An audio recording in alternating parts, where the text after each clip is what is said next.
Good morning, everyone. This is Dan O'Sullivan with your Bucks Island Area Fishing Report for Saturday, January the 31st. Folks, the first month of the year is behind us. We are looking forward to a Bassmaster Elite Series event back to back here at Guntersville and Lake Martin. So, we're going to talk about some of those kind of lakes with Tom, Lee, Gentry, and Tracy. And, folks, please do not forget February the 21st, we are talking about Fish Fest. It is the biggest event of year here at Bucks Island. We get hundreds of people around here. We're going to have the vendors and everything, food, the falcon wings, the skeeter beans. We're going to have a little bit of everything from Icon with their snacks. We're going to talk about the beverage bar from Bass Cat. We got a lot going on. But folks, right now the big thing is we want to talk about fishing, and we're going to check in with our guys. We'll be right back with what they have to say.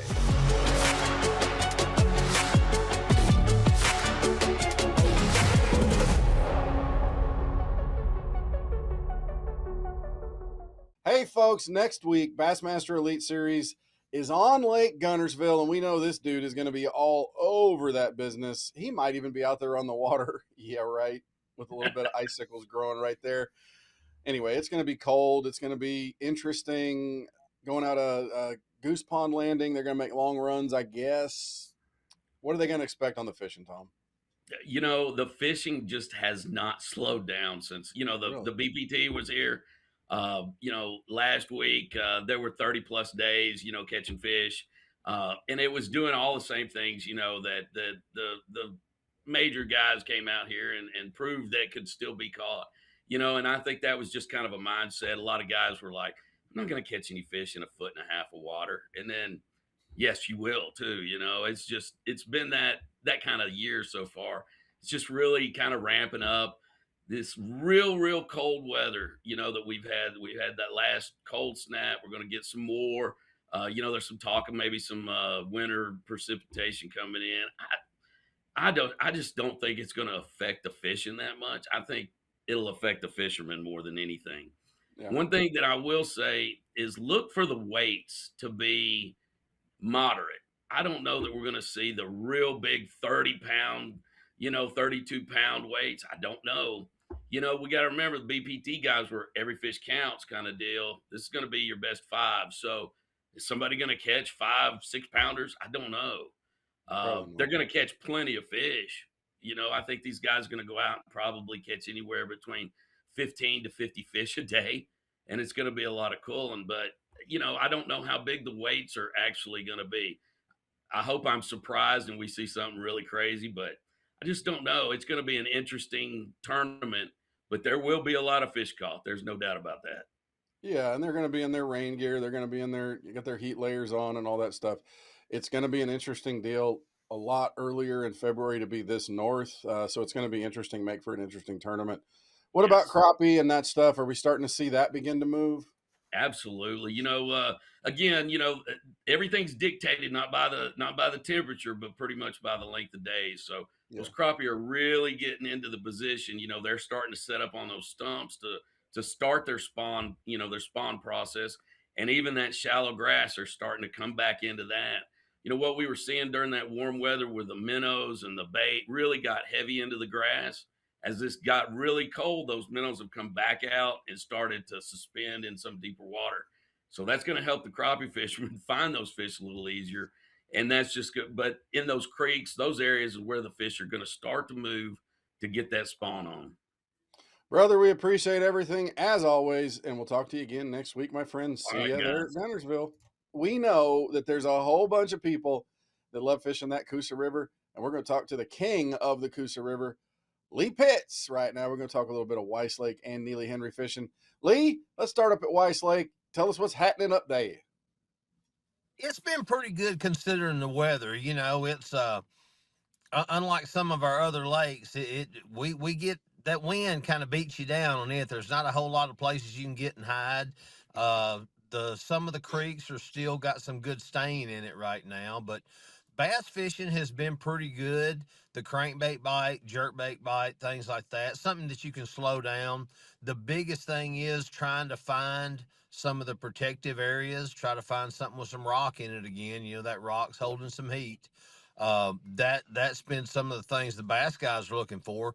Crappie are looking pretty good. You know, it's that time of year we always kick off right now, and it'll be wide open from now to June. But it's the crappie fishing is doing good. You can still catch them multiple ways. Um, if you can find some a little bit cleaner water, and something out of the wind, you can throw a float and a little Bobby Garland jig on it and bounce it around out and chase some of these schooling fish. Also, you're starting to see some of the long line trolling come into play right now. Still in the creek channels. They really hadn't pulled up on the banks yet, or getting on some of that shallower wood cover. But these fish are starting to make their moves. So we're pulling 16ths, even some double 16ths when you can find some water that's not got too much current in it. You know, pulling on some of these deeper fish. But the crappie are starting to look pretty good. All right, so let's bust a move on down here below that dam. Let's talk about Neely Henry. It's another great fishery.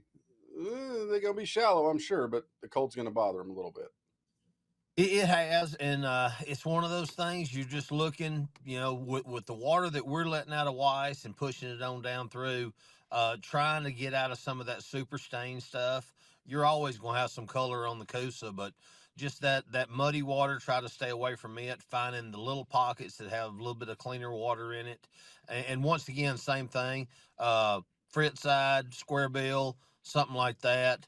I've not talked to a lot of guys that are throwing a big blades yet, but a little bit of chatterbait bite has been pretty good, and just something that you can just deflect off those rocks or any kind of wood cover.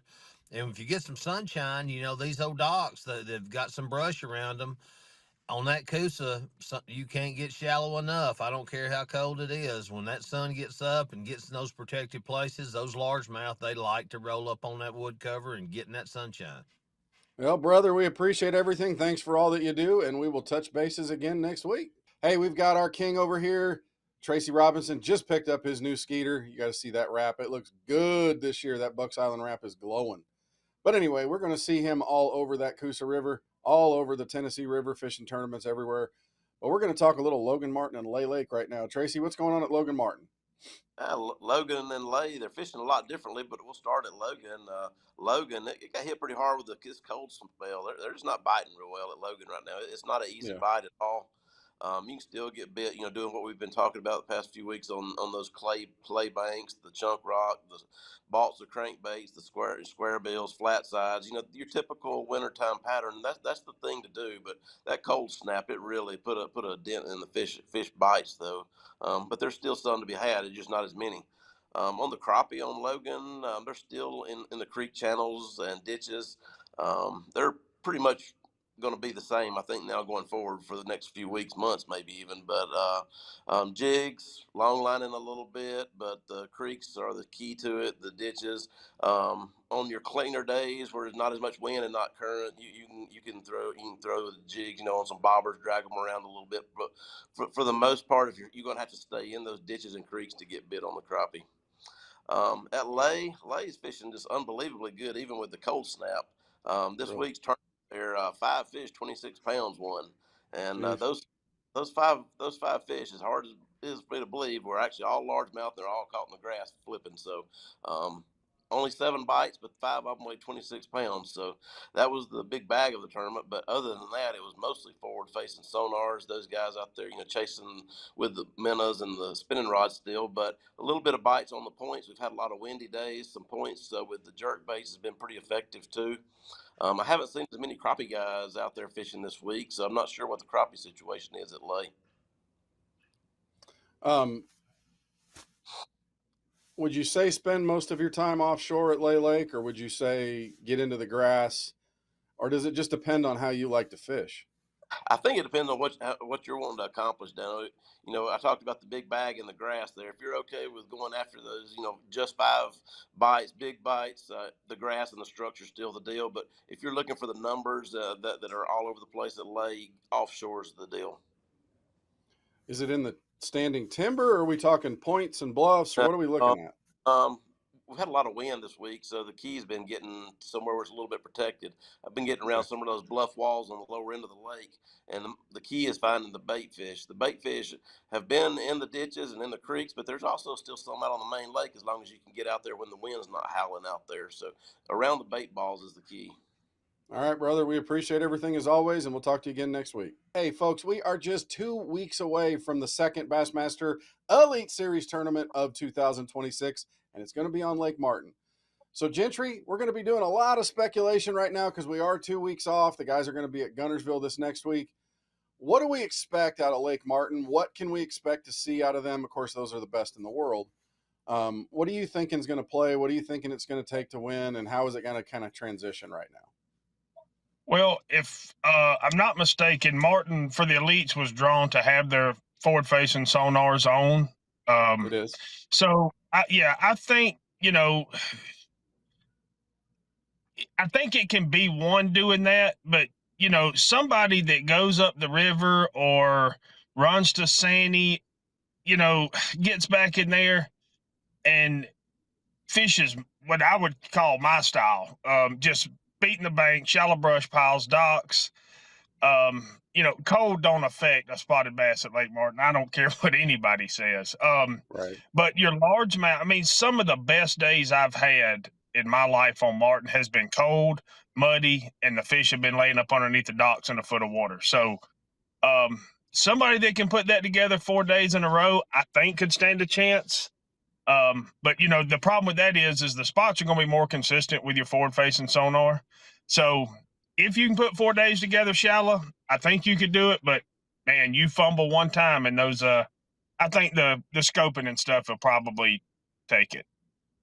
I just wonder if the spotted bass there are big enough to be able to win without some largemouth stuff going on, because that's typically what you see there. Yeah, I mean, they're there. It's just, can you hit the right school? You know what I mean? Like, you may have to weed through a bunch of them, but I've dropped minnows down and caught, 4.5, 5 pound spots up there. They're there. But yeah, I think my second biggest spot comes swimming a crawdad through a trash pile. So, they're shallow, they're deep. It's just going to be who can put it together. I think a combination of both. You know what I mean? Spend some time doing one. And then maybe going shallow in the afternoon when it warms up may really be ticket. All right, we got 30 seconds. Tell me what's going on at Jordan. We talked a lot about Lake Martin. Yeah, Jordan, man, just staying water. That's what I look for. Man, I always punch dead grass, chatterbait, big nasty spinnerbait. And as cold as it's been, if it ain't working, man, just count rocks with a jig's what I call it. You got to move it slow enough to count the rocks. And there's upriver always around some of those eddies and around some of them laydowns and boulders up there. I know that. All right, brother. That never fails. Brother, we appreciate everything, and we're looking forward to getting you up here next week or two and getting your boat in the water, aren't we? Yeah, they can't come fast enough. Thanks, brother. We'll talk to you again next week. Well, that will wrap up our Bucks Island area fishing report for Saturday, January the 31st. Again, don't forget Fish Fest, February 21st, folks. We're going to have a lot of stuff going on around here. But in the meantime, come on by and see us if you're looking for those parts to keep your boat running. You need a little bit of help in the service department. Go see Misty over there. She'll get you all set up. Then we got the tackle store upstairs. Got to see what you got to need, what you're going to be throwing, what you're going to be wearing. We got all that stuff up there. And then, of course, talk to Katie, Patrick, and Melissa, and they'll find that boat you've been dreaming of. We're right here to help you, folks. You are the best part of our family, and we will talk to you again next week.